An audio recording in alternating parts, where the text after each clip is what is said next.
Bang Kunis gimana sih? Kan dulu partner gue kan main Seventeen, live streaming gitu. Dia ini host cowok paling gila di sana. Nah kita penasaran kan, terus kayak kenapa nggak kita ajak kolaborasi. Habis itu udah kita makan bareng Jennifer Aiko Iya, kan kita makan di bareng. Senayan, Plaza Senayan Plaza apa? Senayan. Senayan Senayan City. Senayan City. Itu tahun 2017 ya? 2016. 2016 malah, 2016. 2016. Makan sekali, habis itu udah hilang. Ada kabar. Nggak ada kabar. Dulu dia itu dulu hidup 1 tahun, sadarnya setengah tahun. Dulu. Maksudnya apa? Sadar setengah tahun. Dulu.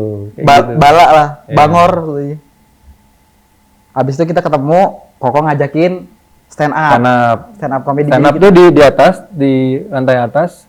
Sebelum ada barang apapun, gue udah setup lampu yang gede-gede gitu. Sampai nyewa lampu kok ya. Kanan, kiri, atas, mic udah yang pakai emas gitu, pakai H6, lengkap, proper banget. Itu muka dia masih beruntusan tuh dulu semua, masih, karena gambar tajam kan, wah itu lava semua di situ. Pokoknya lava, iya. Jerawat batu. Habis itu gua tunggu kan, kapan mau datang lagi buat ngedit gitu loh. Karena yang paling ngerti kan ngomongannya itu lu. Habis gitu jam berapa datang, besok nggak bisa. Udahlah gue bilang males deh gitu. Udah Bete, stop aja. hilang. Habis itu partner gue bilang coba kasih kesempatan lagi, bilang ya udah buktiin aja dulu. Ternyata buktiin dia bener serius, dia pindah kosannya dari Fatmawati. Fatmawati pindah ke sini nih. Langsung seberang kantor ya. Seberang kantor. Nggak seberang kok, kosan Bali daerah ini dekat sini juga sih sebenarnya. Iya, habis itu makin sering ke kantor kan jadinya. Habis itu ya kita baru hire dia full. Ngasih kamera dulu awalnya tuh kayak Koko ngasih kamera buat buktiin nih. Iya. Miss, buktiin Miss, lu beneran nggak sih di YouTube tuh dia? Dia nawarin sih memang di YouTube ini potensinya lu bakal bisa gede nih, bisa 2000 bagus. berapa tuh? 17 berarti? 2016 akhir. Lu kok dikasih kamera satu, terus disuruh konten tuh, masih konten di kos Fatmawati. Dan gue buktiin satu konten, dan nontonnya lumayan. Gue masih inget tuh yang lu kayak di belakang background kayak gini kan, yang lu disiram air sama cewek itulah. Tania Sarlan, itu bintang tamu pertama tuh Tania Sarlan. Pakai gini kan masih. Anak FTV dia, artis FTV sekarang. Tania Sarlan jadi background, ya gitulah, ada prank-prankan gitu. Pakai Next 7 dulu, belum apa-apa. Berarti awal mulai itu YouTube yang mana tuh? Susumu Project di awal. Susumu Project. Iya. Itu belum Susumu. Itu belum Susumu. Itu masih baru konten aja. Ini ada bukti videonya kayak begini. Itu belum Susumu. Gitu. 2000 Susumu itu setelah Kitty. Setelah kita sempat berantem lagi. Nah, Koko nggak percaya sama Kumis, pokoknya jadi kesel lagi. Jadi fokus di live streaming. Tahu-tahu di Bali ngontek pada mau liburan. Oh iya, yang sama Frank ya. Iya, awalnya sama Frank. Frank yang pertama kali yang lu dandan bencong itu kan. Dandan bencong. Iya, habis itu Miss ke Bali, oke, gue bilang. Iya. Gue berangkat ke Bali, dibeliin tiket, jadi kita di villa tuh. Ketemulah Ana. Habis itu mulailah gitu, kayak gue berpikir apa enggak di-collab-in aja nih berdua gitu kan. Nah, pas balik ke Jakarta barulah tuh kayak, jadi beneran gak lu serius? Baru di suatu sore tuh kantor kosong, gue sama Kumis udah pusing tuh cari nama. Waktu itu macem-macem ya nama tuh gak dapet. Banyak banget nama sebelum Susumu lahir nih. Iya, dia memang udah dari awal maunya yang agak-agak nyerempet ke situ kontennya. Ya udah akhirnya Susumu, akhirnya pas di bahasa Jepang tuh juga artinya bagus gitu. Kemajuan. Iya. Artinya Susumu itu kemajuan. Dari situ dibikin lah. Dan waktu itu masih zaman sama Asdin sama Puspa ya. Iya, ada Asdin. Semua orang ngeremehin, dia tuh gila sendiri gitu, kayak 100.000 tuh cepet loh. Kita cuma 3 bulan ya, kalau nggak salah. Ya, 4 bulan. 3 bulan 4 bulan. 4 bulan itu 100.000 di konten yang kita nggak punya teman selebgram, nggak punya teman influencer, dan kita memang benar-benar formulanya sendiri itu dia. Nah, selama 3-4 bulan sebelum 100.000 subscriber itu kira-kira gimana sih perjuangannya gitu loh, bisa secepat itu langsung 100.000 subscriber? Perjuangan Susumu awal. Waduh, itu kalau ceritain Gila sih karena gini, karena kalau gue Kita hampir tiap hari ribut. tiap hari ribut masalah konten karena Koko ngadoktrin gue tuh buat kita kan namanya market. Ada nih kita ngebahas tuh dari awal udah didasarin dengan market. Lu mau buat konten nih marketnya kemana arahnya? Betul. Dia dari awal tuh udah dijelasin market kemana. Kalau Koko selalu ngajarin market ke atas nih, Miss, langsung ke atas. Nah, kalau gue prinsipnya ke bawah dulu. Jadi kami tuh selalu bentrok. Karena dulu kan Picomo kan pasarnya kan middle high. Gue bilang daripada lu bikin konten jungkir balik, prank sana sini, dihujat, di-hate segala macam, mending bikin fokus konten yang bagus, nggak apa-apa nggak ada view-nya. Gitu loh. Yang penting nanti brand atau apa orang pada mau endorse. Kalau kayak gini kan nggak ada gitu loh. Nah, dia mau viral, dia mau terkenal. Gue langsung bilang, lu keluar telanjang ke kantor, viral, lu langsung kita videoin. Gitu-gitu terus lah berdebatnya. Selalu. Enggak. Gitu. yang telanjang nggak dilakukan. Ya enggak lah, dia masih punya malu. Enggak dilakuin. Masih malu dia. Itu selalu itu Terus tiap hari. Itu kami selalu dalam playroom itu selalu brainstorming tentang konten gimana sih yang bagus tuh dia. Jadi kayak kalau gua tuh selalu bilang YouTube apa nggak ada duitnya, buat apa lu? Kita udah invest segala macem. Tapi gue ngotot nih pengen ngebuktiin sama Kosemi bahwa apa yang pikiran gue tuh beneran bisa nih, ada tuh dia. Kalau misalnya ambil dari bawah tuh nggak ada salahnya. Gitu. Iya nggak ada salahnya. Gue bilang kok begini kok, gue pengen begini tapi akhirnya gue mendem. Jadi selama kita selalu brainstorming gue mendem. Dan gue juga mendem meskipun gue tuh orang yang bawel gitu ya, ngomong nggak seneng apa dikit ngomong, nggak seneng dikit panggil ke playroom gitu kan. Gue cuman punya ngebatin waktu itu, gue bawa dia ke Singapura sekali jalan-jalan, sekaligus gue mau final tes. Kalau misal kata kayaknya nggak bisa, udah deh kayaknya gue nggak bisa didik lu lagi Miss, terakhir gue udah bilang begitu. Dan pas di Singapura gagal tesnya. Yang di Singapura tuh apa tesnya? Itu ada gue tes disiplin, itu gokil sih. Iya, tentang kedisiplinan. Karena gue tuh gue diajarin sama Kosemi dari dulu. Apa yang lo ngomongin harus sesuai sama apa yang lo lakuin. Laki-laki. Itu laki-laki. Karena kalau kejelekan gue gitu, kadang nggak sesuai. Kadang gue suka janji manis dia gitulah. Dia paham banget. Pokoknya kalau masalah itu Kosemi paham banget. Dari situ gue diajarin banyak hal tuh pas waktu di Singapura. Jadi di Singapura tuh ada kan ini Marina Bay Sands, ini Merlion kan. Jadi di Marina Bay Sands itu ada Science Museum. Science Museum, gue bilang udah gue kelilingin setengah. Nah, dari situ gue bilang kita sekarang jam 3 sore. Kita ketemu lagi di sini jam 6 sore ya, gue bilang gitu. Karena rencana gue adalah gue mau lihat sunset bareng gitu loh. Rame-rame abis itu difoto dari belakang gitu kan, keren gitu ya. Hilang dia. Iya, gue ketemu es krim jadi nikmatin es krim. Anjing di mana nih ya? Koko. Hilang. Kita udah panik. Kita yang di Jakarta kan semua bilang kayak si Kumis nggak pernah keluar negeri. Pertama kali keluar negeri itu ya. Bar itu. Ngelihat Merlion segala macam tuh kayak wah gitu kan. Dan waktu itu gue nggak kasih dia SIM card. Dia nggak ngerti WiFi juga. Habis itu nggak ada komunikasi. Gue bilang lu boleh foto-foto di sepanjang jalan area Merlion itu, yang penting lu jam 7 lu di sini. Gak ada.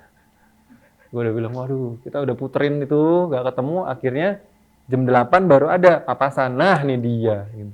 Gue udah gak lihat jam. Wow, diomelin. Diketemu tuh bukannya. Berarti bener-bener yang debat terus. Terus. Ya, selalu. Always. Selalu kan.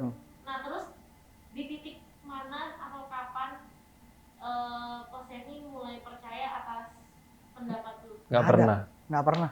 Sampai sekarang? Sampai sekarang pun, gue kenapa terima lagi dan segala macam karena Yesi. Karena gue berpikir setelah ada Yesi, dia dari mulai dia bilang mau nikah, gue tuh cari tahu siapa sih calon bininya. Oh kayak begini, bisa berubah nggak ya? Gitu. Kayaknya sorry ya, kok kayaknya sama-sama aja nih, maksudnya bukan sama-sama jelek, tapi maksudnya sama-sama apa ya, ceria terus yang kayak gitulah, maksudnya sama-sama happy gitulah gitu loh.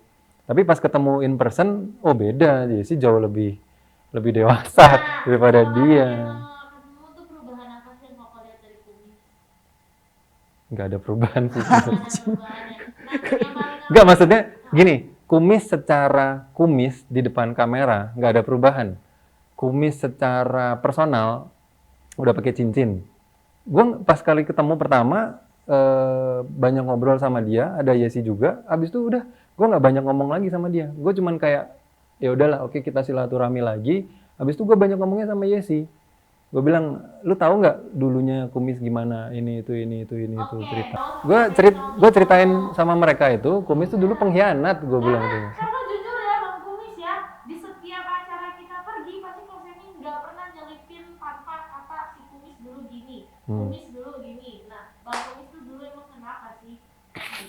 Dulu tuh Bang Kumis ngapain aja gitu di Pikomo, kok bisa sampai keluar kan? Ibaratnya persaudaraannya kayak ketat banget tuh. Yeah. Kalau gue sampai keluar sih apa ya? Karena gue pertama jujur aja ya, memang gue orangnya ego gitu ya. Ngelihat money, wow, YouTube ada money-nya nih, gila itu satu. Kedua, memang gue tipe orang yang suka mendem. Yang tadi gue bilang karena perdebatan inilah yang akhirnya sebenarnya di titik gue nggak nyaman. Karena gue tuh salahnya gue tuh orang yang nggak, misal gue nggak suka nih nggak nyaman, gue nggak ngungkapin gitu. Gue mendem aja, jadi mendem udah banyak ngeluap. Nah, dan ketika keluar kemarin tuh caranya juga salah. Gue pengen bilang hijrah lah, gue pengen tobat, nggak mau main sosmed lagi. Ada feeling di mana waktu itu kita datang ke suatu acara party gitu, terus tahu-tahu kayak dia ditawarin minum nggak mau gitu. Terus kayak gue ada feeling kayak kayaknya bakal hilang nih, gitu. Habis itu makan babi gitu kan, nggak mau, ya udahlah, gue menghargai dan kayak gue nggak cekokin lagi, udah. Tapi di situ ada feeling. Nah, kata dia yang mendem itu bener. Kalau kayak gue tuh, misalnya gue nggak suka, gue ajak ngobrol berdua 4 mata, semua keluar tuh. Nah, biasanya dia itu ngomongnya adalah, iya Kumis salah, iya gitu, salah, selalu gitu, maaf ya ko, kasih kesempatan lagi ko, gitu. Selalu gitu. Keluar besokannya nggak ada yang dirubah sama dia. Apa nggak gue lebih kesel lagi? Lu kemarin lu ngomong apa? Katanya mau berubah. Ya besoknya gue panggil lagi, terus gitu, itu berulang. Nggak pagi, siang, malam, terus. Misalnya siang gue lihat dia nggak ada perubahan. Sorenya gue panggil, malamnya mah kita mabok lagi. Nggak masalah. Paginya gue tungguin, siangnya nggak ada perubahan, malamnya gue melin lagi. Gitu aja terus, tiap hari. Tapi gini kok, apa yang dulu kok ajarin dan sekarang gue tuh ngerasain efeknya. Itu banyak Contohnya banget gimana? efek dalam gue ketemu klien, gue tuh ngerasain efek ya kayak disiplin. Gue dulu kan orang tipe orang yang misalnya janjian nih jam 3, gue pasti datang jam 5 tuh dia. Dan di sini gue belajar dari China, gue belajar banget tentang arti disiplin. Itu klien jadi suka banget. Gue ketemu klien nih, contoh kayak deal sama klien, gue cuma ngeliat chat tapi orang trust. Nah itu banyak belajar gue dapat ilmu dari Ko Semi. Kayak tadi awal banget. Mental, iya. Terutama mental. Itu yang gue dapetin dari Ko Semi itu mental. Bener sih. Gue tuh cupu dulu orang serius cupu. Ko Semi itu memang orangnya nekat. Dia ngedidiknya mental. Kalau mental lu cupu pasti bakal mental sama dia. Gue jujur aja kalau mental lu cupu, lu bakal mental sama dia. Dulu awal-awal sebelum menikah sama Yesi, dia ada ngomong sama Alzla waktu pulang dari Bali, katanya tanggal, seingat gue ya kalau nggak salah tuh 5 Oktober atau 5 apa gitu, akan mau datang ke kantor Susumu. Gue bilang sama si Alzla, terus katanya, oh bukan mau datang, mau grebek kantor Susumu katanya. Waktu itu kondisi gue udah fine, tiba-tiba denger kayak gitu, gue marah langsung. Bilangin sama Kumis, itu orang harus belajar tata krama, gue bilang gitu. Udah lama nggak ketemu, nggak ada basa-basi, nggak ada apa-apa, tiba-tiba datang mau grebek kantor, bawa kamera ini itu, gue usir langsung, gue bilang gitu. Ngomong dulu loh, permisi kayak apa, setting dulu ngobrol, apa itulah, apa inilah itulah, baru lu datang, baru kamera gitu loh, masih oke lah gitu.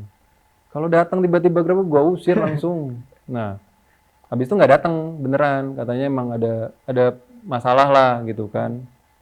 Terus kapan hari dia minta mau ketemu lagi. Gue bilang nggak usah ngomong deh, lu buktiin aja kalau misalnya kata udah mau datang nih 2 hari lagi, tanya ada waktu apa enggak, langsung datang, langsung chat, langsung gue bilang iya datang. Dan malam-malam waktu itu telepon juga gue langsung angkat apa tanggal segini mau ada kesana, mau silaturahmi ini itu, oke, fine gitu. Pas gue ketemu, kita udah ngobrol rame-rame, terus gue lihat ada Yesi, makin gue lihat ada Yesi tuh, maksudnya makin gue lihat Kumis dan Yesi bareng, maksudnya mereka berinteraksi di depan gue, itu makin yakin nanti yang bisa merubah Kumis harusnya Yesi gitu loh. Menurut gue sih begitu. Nah, Bang Kumis setelah sekian lama nih dengan perdebatan yang ada, masih ada unek-unek nggak yang mau disampaikan buat Ko Feby? Kalau unek-unek sih Jangan mendem lagi. Iya. Mendem tuh munculin jerawat tuh bisa jadi. kalau Kosemi sih pesannya buat Kosemi, lu harus ngerti anak-anak lu gimana, maunya anak-anak lu itu dia. Karena anak-anak lu ini kita nggak tahu isi hatinya gimana ketika dia. Betul, Iya. cuman yang itu yang gue sayangkan. Jadi gue kan bukan paranormal ya, itu dulu satu. Makanya harus Jadi ngomong ketika kalau gue misalnya- tanya, misal kata, menurut lo gimana yang gue sampaikan tadi, bener nggak? Bener. Oke, kita sepakat ya kita jalanin ini ya. Lupakan ide gila lu itu dulu ya. Oke. Ketika dia bilang oke, iya, komit, lakukan dong yang punya gue gitu loh. Tapi kalau misal kata masalahnya itu ada rasa sungkan. nggak Nah, enak. gue ngelatih untuk supaya lu bisa ngelawan gue kalau memang menurut lu salah, gitu loh. Karena kalau misalnya kata sama udah real world di dunia nyata, kalau misal kata lu terima aja, digempur terus sama keadaan, lu mati. Lu harus lawan, gitu loh. Ada yang nggak Yes, suka, lu lawan. Yes, Pak. Kayak gitu aja. Tapi memang benar sih Bang Kumis, karena gue pribadi, gue sama Kosemi tuh kayak kokokan dulu gue kan. Gue tuh setiap ibaratnya gue yang gue mau makan apa aja tuh gue chat sama Kosemi. Gue ada nggak suka apa gue chat sama Kosemi. Kalau memang tipe orang sih beda-beda. Beda-beda, iya. Betul memang. Kalau gue tuh tipe orang yang nggak enakan, jadi kayak gue takut, gue tuh paling takut namanya, pokoknya kalau sudah di atas gue tuh tipe orang yang takut, nggak enakan gitu. Jadi kayak susah ngungkapin tuh, apalagi udah baik banget kan, ya kita iya aja tuh dia. Nah, itu Itu jeleknya gue tuh dia. baik kebaikannya itu makanya sekarang sama anak-anak yang baru kan gue udah nggak terlalu baik.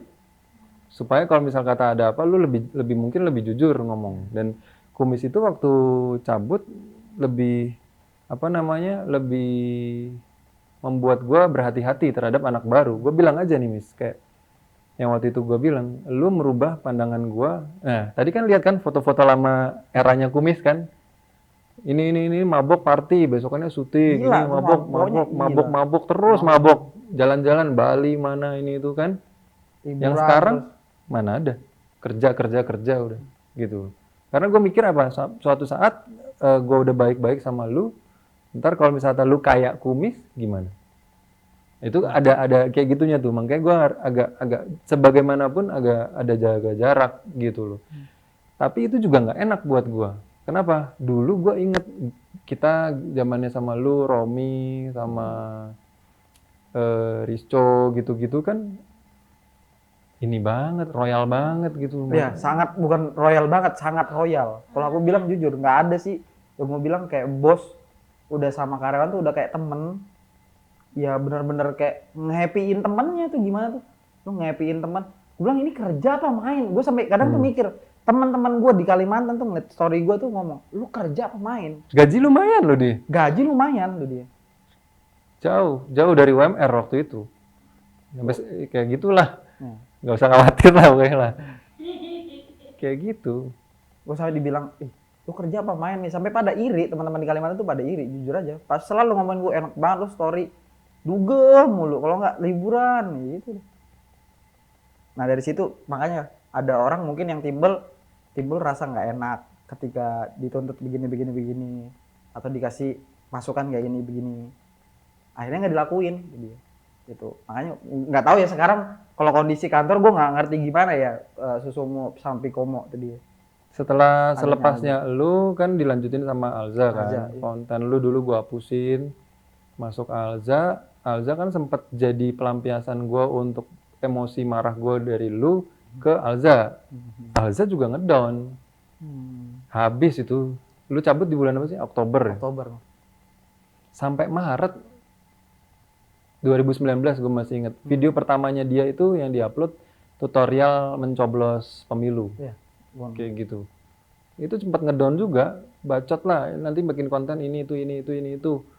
Panggil lagi, mana kapan lu mau syuting, kamera apa nggak kurang gitu-gitu. Terus aja tiap hari sampai yang Azza sering bilang kan, dia ngobrol sama gua tuh 2 jam minimal di dalam playroom tanpa nyalain AC. Kayak gitu. Di saat itu ibaratnya mungkin Alza di situ mau nunjukin dan Koseni juga masih punya luka gitu ya. dia udah nggak tahan. Nah bagusnya Azla waktu itu dia nggak tahan, katakanlah kayak udah diem aja deh kok gitu loh. Lu diem aja, kasih gua waktu, kasih gua kesempatan handle susumu berapa bulan waktu itu disebut. Kalau nggak berhasil oke gue cabut. Nah gue suka tuh langsung, laki lu berarti, oke nih beres. Tidak langsung juga, nggak langsung bagus juga. Mampus juga tuh si Azla, kasihan juga itu. Dia pikir keras sama si Bulat Gila, Gojek ya. gila itu gila si Azla.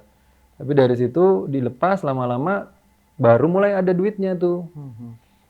Baru mulai ada duitnya, dan setelah mulai ada duitnya tuh juga nggak gede. Cuman nggak bisa pun nutupin operasionalnya susumu sendiri. Cuman bacot gue udah nggak ngomong lagi bahwa YouTube lu nggak ada duitnya, nggak bisa karena memang sudah ada gitu loh. Udah mulai ada endorse kecil-kecil gitu kan, kayak oh ya udah. Langsung gue tanya, pertanyaan gue sudah berubah, bagaimana supaya income ini lebih besar lagi? Lebih gede lagi. Gitu. Yang lalu ya sudah, gitu. Iya, Azla mampir-mampir ke Midolovita, kayak gue mikir kayak ngapain gitu loh. Lu mau ikut pindah juga? Gi sana cepetan gitu loh. Sebel banget gue, soalnya hubungan kita udah bukan hubungan yang temen minjem duit dibalikin apa susah sama-sama, enggak, udah lebih dari itu gitu loh. Ketika sekarang orang yang baru ini si Azla itu juga mampir-mampir ke sana, ketemu Kumis, kayak ini lagi dia dulu pernah ngehack Instagram susumu, dibelain mampus sama si Azla, dibilang enggak.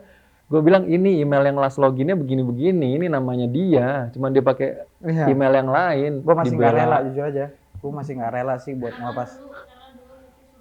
Dia yang bangun, dari nol. Dan apalagi tuh kalau ngeliat dia kan cuman just money oriented ya. Iya, dulu tuh Azla juga. Sama Koko selalu berdebat kan udah, ini anak cuma money oriented nih. Selalu berdebat gue sama Kosemi. Tapi bagus sih kalau money oriented juga ada bagusnya.